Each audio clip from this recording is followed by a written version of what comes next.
मैं कहा major general का टेलीफोन है। अब मेजर जनरल को क्या प्रॉब्लम हो सकती है? क्या प्रॉब्लम हो सकती है? आर्मी का एक तरह से वो सेकंड चीफ है, उसकी पावर है पूरी की पूरी, लेकिन तकलीफ तो है, कोई ना कोई तो तकलीफ होगी, तभी उसने कॉल किया। इसलिए ध्यान रखिए कि आप जिस व्यक्ति की भी कुंडली देखें वो 5 तत्व से बना हुआ है और 9 ग्रहों का प्रभाव उसके ऊपर है।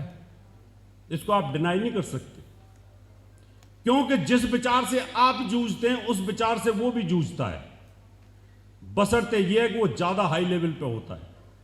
तो आपके अमिताभ बच्चन का जब लव टूटा वो रोया नहीं होगा? रोया होगा, लेकिन हमारे सामने थोड़ी आ गई बात। अब रेखा इतनी बड़ी हीरोइन है, जब उसका लव टूटा क्या वो बेचारी फूट फूट के रोई नहीं होगी? लेकिन किसको कब पता है? पता थोड़ी चलता है। लेकिन ज्योतिषी के सामने जब वो कुंडली आएगी तो वो बताएगा कि मैडम आपके साथ ये प्रॉब्लम चल रही है और आप इस तरीके से पीड़ित हो। अगर यही गजकेसरी राजयोग 10वें भाव में आ जाए, मेष लगन हो, यहां पर बृहस्पति नीच का हो जाएगा। भाग्येश नीच है, 10वें भाव के अंदर बृहस्पति नीच है, कारक भाव के अंदर नीच हो जाता है। तो वही बृहस्पति आपको ऊंचाइयां दे करके आपको नीचे गिराएगा। फिर आप ये कहेंगे कि मैं इस राजयोग के अंदर मुख्यमंत्री बना और इसी राजयोग के अंदर मेरी जमानत जब्त हो गई। और 11वें भाव के अंदर ये राजयोग अगर बन जाए, कुंभ राशि के अंदर अगर ये राजयोग बनेगा, तो यहां बहुत बड़े बिजनेसमैन होंगे आप। फाइनेंशियली राजयोग, पॉलिटिकल राजयोग, क्रिमिनल राजयोग, खूबसूरत पत्नी वाला राजयोग, हाई बुद्धि वाला राजयोग, चुनाव लड़ने वाला राजयोग, डेयरिंग राजयोग, ये सब चीजें तो बन रही है ना गजकेसरी राजयोग में। और 12वें भाव में अगर ये गजकेसरी राजयोग बन जाए तो फिर आप वो आदमी होंगे जो दान, धर्म, गुरुद्वारा, मंदिर, इन सब के अंदर आप बनवाना ना शुरू करें। आपके हाथ से वो पुण्य काम होंगे।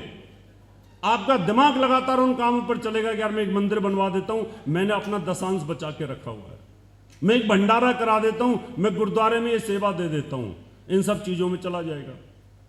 अब ये तो एक ही लगन के अंदर 12 प्रकार के बने, एक ही लगन में, लेकिन इनका भी फल एक जैसा नहीं है। अगर भाग्यस्थान पर गुरु और चंद्रमा का गजकेसरी राजयोग है, मैंने कहा बहुत अच्छा भाग्यशाली राजयोग बन गया, लेकिन चंद्रमा आपका 0 डिग्री का 2 डिग्री का है, बृहस्पति आपका 29 डिग्री का, दोनों के बीच में इतना लंबा गैप है और वो गजकेसरी राजयोग बन गया, तो मैं ये कहूंगा कि देखिए बहुत मुश्किल से बनेगा, आपको टाइम लगेगा, इस राजयोग में टाइम लगेगा। और वही विद इन द डिग्री बन गया, 15 डिग्री 16 डिग्री के ऊपर बन गया, तो उस राजयोग का अलग फल मिलेगा। ये तो आपका ऊपर से नेटवर्क चलता है। मेरी कुंडली मीन लगन की है, मीन राशि है, लगन में गुरु चंद्रमा है, 15-16 डिग्री के हैं, गुरु चंद्रमा का गजकेसरी राजयोग है, विद इन द 1 डिग्री है। मुसलमान बहुत से मेरे को बोलते हैं तुम्हें तो घेरना है। मैं कहा तुम्हारी कुंडली में जब गजकेसरी राजयोग आ जाए और 1 डिग्री के भीतर भीतर आ जाए तो आ जाना मेरे सामने। मैं नहीं डरता।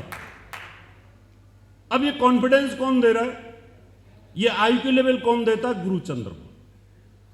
अब एक लगन के अंदर 12 प्रकार और डिग्री कली अगर हो जाए ये, तो उसके अलग प्रकार, और बृहस्पति यहां पर 12वें भाव का फल भी देगा तो एक और प्रकार, और फिर वृष लगन में ये अलग चेंज हो जाएगा, मिथुन लगन में चेंज अलग हो जाएगा, कर्क लगन में अलग हो जाएगा, मीन लगन में अलग हो जाएगा। इस प्रकार से ये अलग अलग लगन के अंदर 144 प्रकार तो ये युतियों के अंदर फल देंगे, और उसके बाद इनमें ये अच्छे फल भी नहीं देंगे।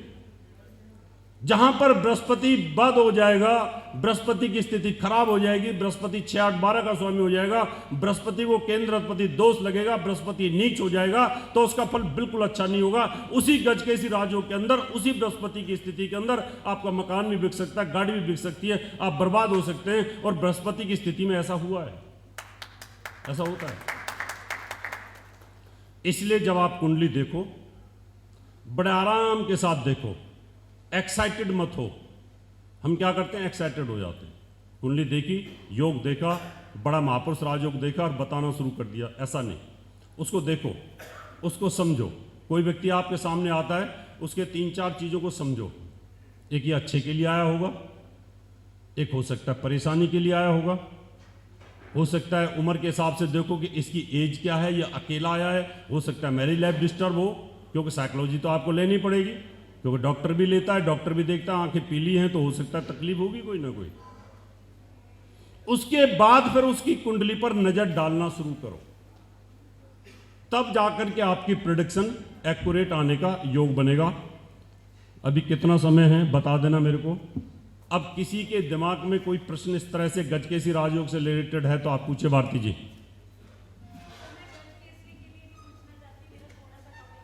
पूछिए।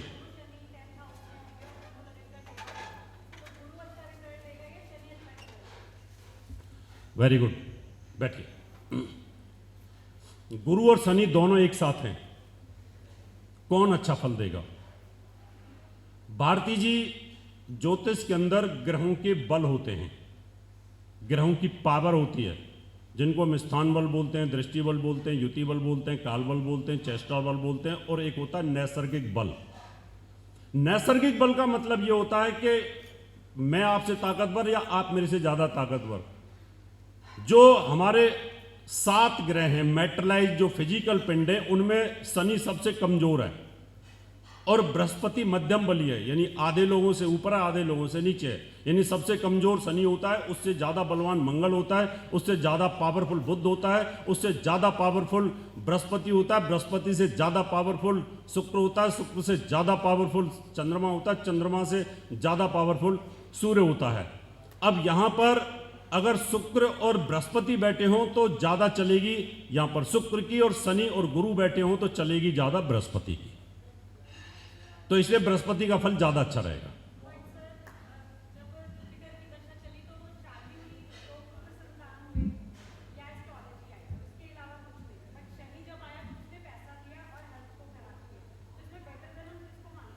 हाँ बैठिए। इसके लिए आपको 2 चीजें और देखनी पड़ेंगी। जो ग्रह की महादशा और अंतरदशा पे ज्योतिषी फलादेश देता है, उसका फलादेश 50% ही एक्यूरेट हो पाएगा, जब तक वो नहीं देखेगा कि शनि की स्थिति क्या है, गोचर में क्या है। मान लो शनि की दशा चली और शनि बल में कमजोर है, और शनि गोचर में अगर उच्च का हो गया, शनि गोचर में स्वराशि का हो गया, जैसे अभी गोचर में स्वराशि का चल रहा है, फिर स्वराशि का चलेगा, फिर कुंभ का चलेगा, तो उस कंडीशन के अंदर वो स्थिति में रहेगा।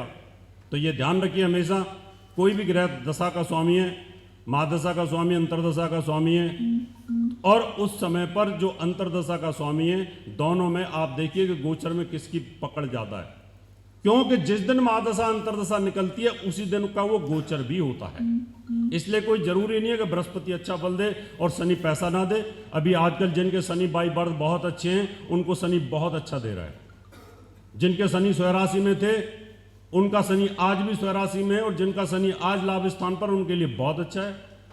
बहुत सारे लोगों ने कोरोना काल में भी शनि के पीरियड में खूब पैसा कमाया। इसलिए इस सब चीजों को आप देख सकते हैं। और किसी को कुछ पूछना है बताइए।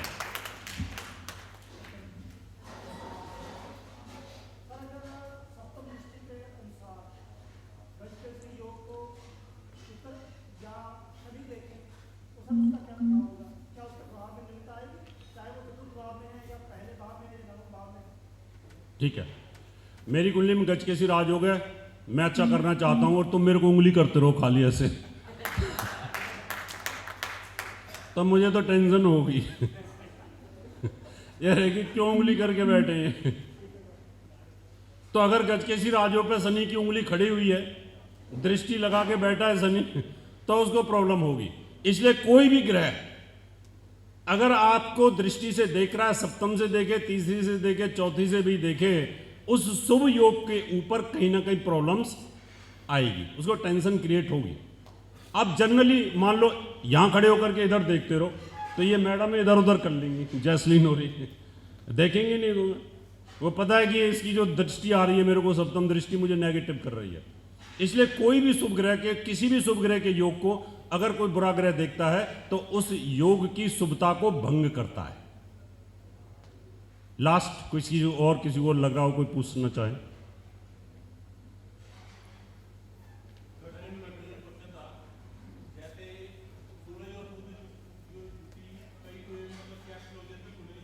किसकी? हम्म। देखिए, ये सूर्य बुध का बुद्धादित्य राजयोग की जानकारी मुझे लगता है मैंने दिनेश गुरु जी के प्रोग्राम में दी थी उज्जैन में, और ये यूट्यूब के ऊपर पड़ा हुआ है, बुद्धादित्य राजयोग के नाम से है, आप यूट्यूब पे देख लीजिए, क्यों उसको दोहराने का कोई मुझे लगता है उचित नहीं है। और किसी के दिमाग में भी कोई प्रश्न आ सकता है, पूछिए, मैं साइंटिफिक जवाब दूंगा, फिर मैं अपनी बात समाप्त करता हूं, फिर आपको बच जी को, लेखराज जी को और जीडी साहब को भी सुनने को मिलेगा। चलिए, बहुत बहुत धन्यवाद।